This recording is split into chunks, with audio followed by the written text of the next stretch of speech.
রসুলের পিতামাতা মুসলমান, রসুলের পিতামাতা ঈমানদার, রসুলের পিতামাতা জান্নাতি। তামাম পৃথিবীর বাতিল আকীদা নবীর দুশমনের সাথে কিয়ামত পর্যন্ত আমার যতদিন নিঃশ্বাস থাকবে ততদিন পর্যন্ত আমি চ্যালেঞ্জ করলাম।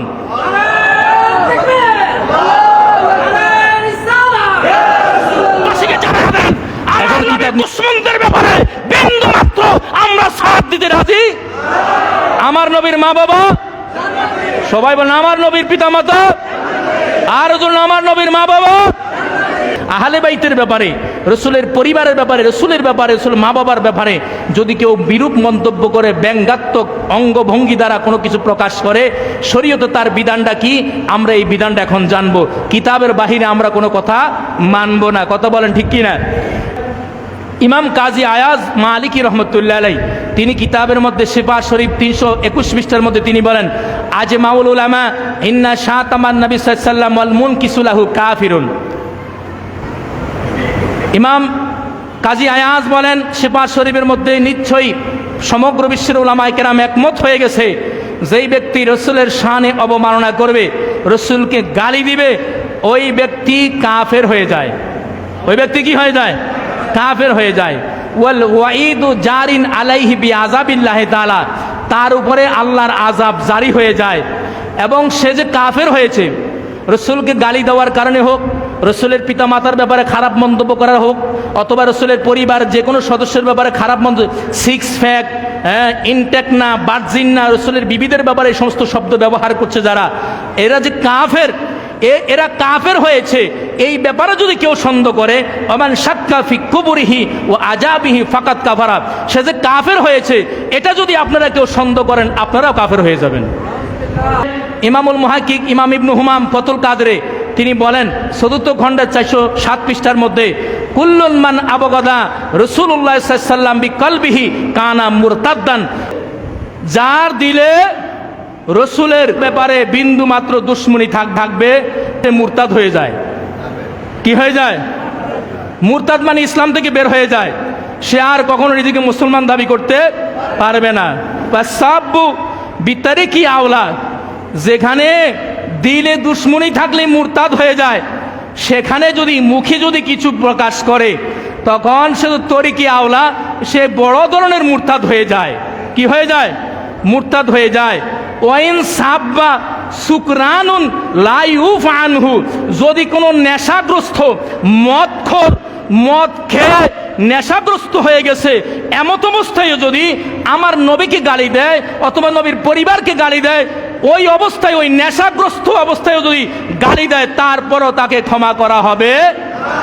যদি সে বলে আমি মাতাল অবস্থায় রাত্রে ঘুম মাইরা নেশা করছি, মদ খাইয়া শুইছি, সকালবেলা এই ধরনের মন্তব্য করছি, শরীয়তের হুকুম তুমি মাতাল হলো তোমাকে ছাড় দেওয়া যাবে? তাহলে মুরতাদের হুকুম হলো তাকে কতল করা ওয়াজিব। তাকে কতল করা কি? দরুল মুখতার কিতাবের মধ্যে আসছে। এবং সে যদি তওবা করে, বলে আমি তওবা করছি, মাফ চাই, ওয়ালা তাওবাতা লাহু আসলান, যারা নবী ওলির সাথে খারাপ মন্তব্য করবে, গালিগালাজ করবে, ব্যঙ্গাত্মমূলক অঙ্গভঙ্গি দিয়ে এমনভাবে প্রকাশ করতেছে সেটা কিছুই মনে করতেছে না। কথা কোনা কেন? যেইভাবে কথার ভাষা প্রকাশ করছে মনে হয় সেটা কিছুই মনে করতেছে না। সে যদি প্রকাশ্যে তওবাও করে তো শরীয়তের ফতোয়া হইল না তাওবাতা লাহু আসলান, কিয়ামত পর্যন্ত তার কোনো তওবা কবুল হবে। ইমাম আবু ইউসুফ রহমতুল্লাহ আলাইহি তিনি বলেন, আইয়ুমা রাজুলিন মুসলিমিন সাব্বা আলাইহি সাল্লাম আও কাযাবাহু ওয়া আবাহু তানাক্কাসাহু ফাকাদ কাফারা বিল্লাহি তাআলা বানাত জাওজাতাহু।